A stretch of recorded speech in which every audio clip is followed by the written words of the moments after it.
what did we learn from this election? What's the most important thing we learned from the election? We've learned that in essentially 39 states, your vote doesn't matter.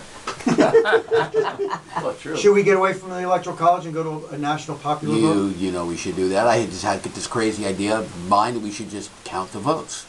And the person who gets the most wins. You know that in New York, in Texas, California, there was zero campaigning on the presidential election. They wouldn't waste their time here. Wouldn't waste their time. And by the way, that's also true in Washington and Oregon and Alabama and Mississippi. No campaigning in these states for the president. Patrick, what did you learn in class today? Well, I like what Joe just said.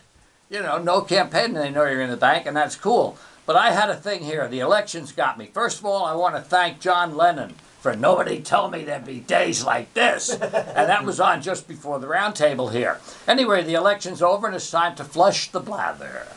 All the money that they spent, you know, on that crapperino that we didn't have to watch. Dig it, though. Make it whoever collects the most before you spend it. None of this TV crap. You just do all the collecting and the primary stuff, lying about each other and saying how bad everyone is. And then you collect that bread and you declare the guy with the most bread the winner.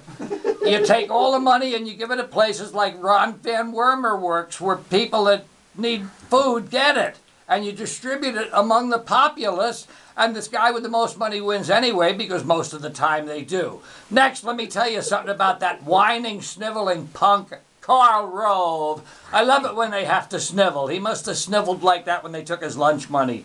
Anyway, let me tell you something. I scored that on a score thing, like sports, because people understand sports. I got a couple of scores for you. Megyn Kelly won. Karl Rove 0. And in the actual big election, it's the USA 1, Cayman Islands 0. Yeah, man. So Joe asks, are we predictable? Ah, Joe, Madison Avenue thrives on that. Let me tell you, man, when I was a car dude, I come up one Sunday morning and I hadn't sold a car for about 8 days, and I see a young couple. She's pregnant. They got a kid about 2 with them, and they get out of a little 2-seater car. And I said, oh yeah, they're going home in that gold Catalina station wagon that just came in. And they did. And they were glad they met Patrick. That's predictability. Victoria, you knocked me out again, because I just, you know, closed my eyes and listened, and I like colors and stuff, and I painted a little thing when I was a kid. I don't know where it is, but it's a nice picture. And I enjoyed it. I really did. It was a wonderful, wonderful poem. And then the dream trip, thanks for Roy Orbison on that. That was a real good thought with Roy. I went and bought it off iTunes. I didn't have it. Yeah, so I bought it immediately. You got to tell them that you trade for them. And then Julia's dream, I don't like fog. I do not like fog.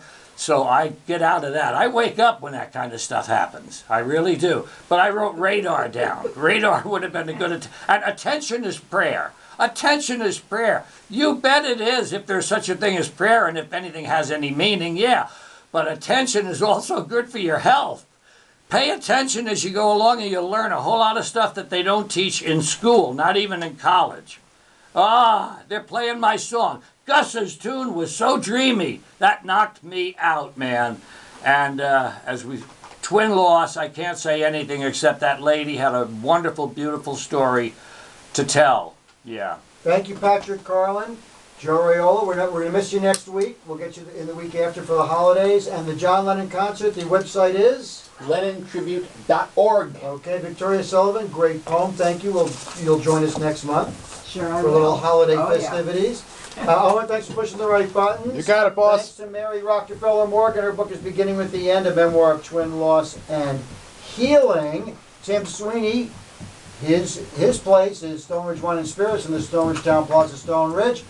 And our favorite dream expert, Jeremy Taylor. His website is jeremytaylor.com. And Susan Rosen from Miriam's Well, miriamswell.org. If you keep your dial tuned right where it is, Ron Van Wormer will keep you company all morning. Have a good week, everybody.